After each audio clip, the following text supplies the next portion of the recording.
Morning everyone, কেমন আছো সবাই? আশা করি সবাই খুব ভালো আছো, আমিও ভালো আছি। Welcome to Swiss blog. তো আজকে হচ্ছে মঙ্গলবার, আজকে বাবিনের এক্সাম আছে। যেহেতু ওদের একটা একটা করে এক্সাম হচ্ছে, সেই জন্য একদিন ছাড়া ছাড়া এক্সাম হচ্ছে। তো এখন ঘড়িতে বাজছে 8:30, বাবিনের স্কুল ছুটি হবে যেহেতু 9টা অবধি এক্সাম। তো চলো এখন বাবিনকে আনতে যাই। আজকে বাবিনের ছিল হচ্ছে ইংলিশ পরীক্ষা, তো চলো বাবিনকে আনতে যাই। তো এই জাস্ট বাবিনকে স্কুল থেকে নিয়ে ফিরলাম। তো ওকে চান টান করাই, ফ্রেশ করাই, আর ব্রেকফাস্ট বানাতে হবে। তো চলো কী ব্রেকফাস্ট বানাচ্ছি, কী ব্রেকফাস্ট দিচ্ছি না দিচ্ছি সব তোমাদের সাথে শেয়ার করবো। আর মানে কি বলবো, মানে শরীরটা আবারও একটু খারাপ লাগছে, মানে মাথা ফাতা আবার সে একটু ভারী হয়ে যাচ্ছে, আর গলাটাও প্রচণ্ড খুসখুস করছে। মানে এই জিনিসটা মানে আমার একদমই মানে এই কমে যাচ্ছে, আবার দুদিন পরে আবার এই হচ্ছে। মানে এখনই এলাম, মানে আর ভালো লাগছে না, মানে একটু শুয়ে পড়ি।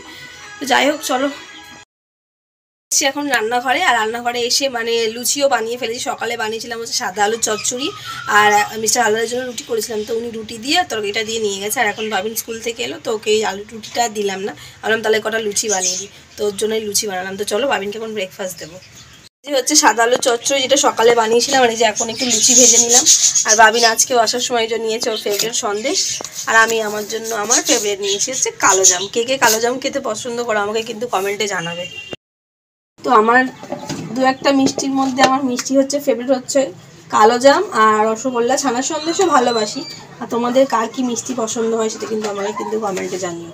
আর এখন তো শীতকাল মানে নলেনগুলোর রসগোল্লা, যেটা আগের দিন তোমাদেরকে দেখিয়েছিলাম। এখন সকাল সকাল হোক বা রাত্রিরে ডিনারের সময় হোক, এখন তো রসগোল্লা সন্দেশ এগুলো নলেনগুলোর চলবে। তো যাই হোক চলো, অনেক বকবক করে দিলাম।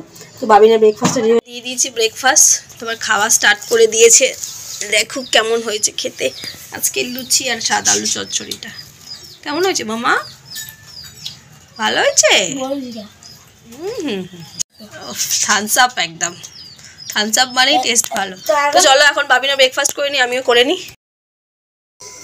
তো এই জাস্ট একটু আগে আর কি দুপুরবেলা লাঞ্চ করলাম। তো আজকে রান্না বান্না সেরকম প্রেশার ছিল না, যেহেতু মিস্টার হালদারের একটা ইনভিটেশন আছে। উনি অফিস থেকে এই জাস্ট একটু আগে ফিরে উনি চেঞ্জ করে ফ্রেশ হয়ে উনি চলে গেছে। মানে অ্যাকচুয়ালি আমাদেরও ইনভিটেশন ছিল, বাট বাবিনের যেহেতু এক্সাম, তো সেই জন্য সবগুলো তো অ্যাটেন্ড করা সম্ভব না, সেই জন্য আমি আর বাবিন যাইনি। মিস্টার হালদার একাই গেছে। তো আজকে রান্না তেমন একটা কিছু করিনি, জাস্ট একটু হালকা পাতলা রান্নাবান্না করেছিলাম। করে খেয়ে টেয়ে নিয়ে রেজো আমার আজকে ঘুম পাড়িয়ে দিয়েছি, সে এখন ঘুমাচ্ছে। আর আমি একটুই বসেছিলাম, তো ভাবছি কী করবো। তো একটু নিজের স্কিন কেয়ার করবো। আগের দিন একটা ফেস প্যাক তোমাদেরকে দেখিয়েছিলাম, তো এটাও একটু করে আর কি অ্যাপ্লাই করবো। তো চলো সেটা তোমাদের সাথে আরেকবার শেয়ার করি।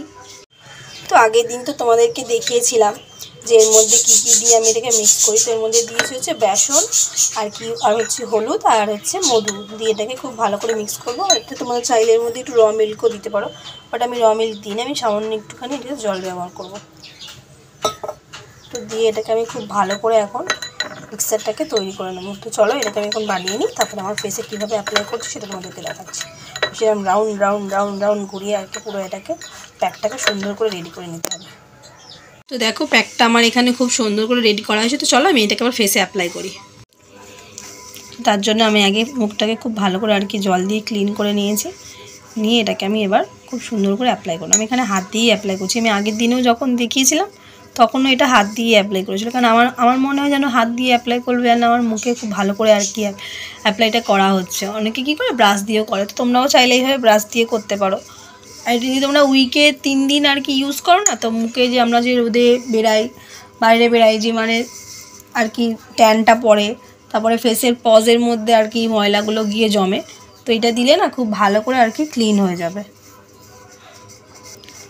তো এখানে দেখো মোটামুটি আমার অ্যাপ্লাইটা আর কি হয়ে গেছে বেশ অনেকটাই। আর এটা শুধু মুখের সাথে সাথে তোমরা এটাকে একটুখানি গলাতেও দেবে, কেন গলাটাও একটু পরিষ্কার হওয়া দরকার। তো এটাকে আমি অ্যাপ্লাই করে 15 মিনিট এইভাবে রেখে দেবো। তারপর এটাকে ড্রাই হয়ে যাবে যখন, 15 মিনিট পরে আমি এটাকে ওয়াশ করবো। তো চলো এটাকে আমি অ্যাপ্লাই করে নিয়েছি, এখন 15 মিনিটের জন্য এটাকে ছেড়ে দেবো। তো এটা আমি অ্যাপ্লাই করেছিলাম, 15 মিনিট হয়ে গেছে, আর দেখো কত সুন্দর পুরোটা ড্রাই হয়ে গেছে। তো চলো এবার আমি মুখটাকে ওয়াশ করে আসি। তো আমি এই জাস্ট মুখটা আর কি জল দিয়ে পুরো ধুয়ে এলাম, এখনও মুছিও নি, বা তোমাদের সামনে গামছা দিয়ে মুছবো। আমি যেহেতু গামছা ইউজ করি, গামছা দিয়েই মুছছি। আর এটা মানে ফেস প্যাকটা লাগানোর পরে মানে মুখে একটা গ্লোটাই চেঞ্জ হয়ে যায়, প্লাস মুখটা মানে এত ফ্রেশ লাগে না স্কিনটা, মানে কি বলবো। তোমরা যদি এরকম উইকে মানে 2-3 দিন যদি এইভাবে প্যাকটা লাগাতে পারো, মানে স্কিনটা খুব ভালো থাকবে, প্লাস স্কিনের পজে যে মানে যে মানে কি বলবো, যে ডালনেসটা থাকে, তারপরে যে ড্রাইনেসটা থাকে, সেটা অনেকটা আর কি ক্লিন হয়ে যাবে। দেখো স্কিনটা কত সুন্দর, বেশ মোটামুটি গ্লো করছে, বেশ মানে হালকা লাগছে ফেসটা যেন। আর এমনি শীতের সময়, এখন উইন্টারের শীতের সিজন, এমনি আমাদেরকে বাইরে বেরোতে গেলে ঘরে থাকলেও স্কিন খুব ড্রাই হয়ে যাচ্ছে, প্লাস আমাদেরকে এখন সবসময় ময়েশ্চার ক্রিম ইউজ করতে হচ্ছে। তো সেটার জন্য যখন বাইরে যাই আমরা, সেটার জন্য মুখের মধ্যে আরও বেশি করে ধুলো পড়ে, সেই ক্রিমটার মধ্যে বসে যায়। তো শীতকালে এটা আরও বেশি করে আর ইউজ করা দরকার। যাই হোক, চলো এখন একটুখানি রেস্ট করবো, একটুখানি ঘুমাবো, আবার দেখা হবে পরে। আর যদি প্যাকটা তোমাদের ভালো লাগে অতি অবশ্যই কিন্তু ট্রাই করো। বাই। Good evening everyone. তো এই মা ছেলে দুজনে একটু আগে ঘুম থেকে উঠলাম, উঠে ওকে ফ্রেশ ট্রেশ করালাম, নিজে ফ্রেশ হলাম, সন্ধে দিলাম, দিয়ে এখন উনি খাবে হচ্ছে ইপি দিয়ে স্যুপ। ইপির স্যুপ আর মুড়ি স্যুপ। ইপি স্যুপ হবে আর মুড়ি চানাচুর সঙ্গে। আর মা করছে চা, আমি এখন খাবো চা। আর আমাদের দুটো ক্ষুদে সদস্যকে ছেড়ে দেওয়া হয়েছে, তারা খেলা করছে, দেখাচ্ছে, ভাবছে এটা মাঠ, তার মধ্যে চড়ে চড়ে খেলছে। দেখছো, ভাবছি কি এটা ঘাস, পামোচার ওপরে উঠে ভাবছি এটাকে ঘাস।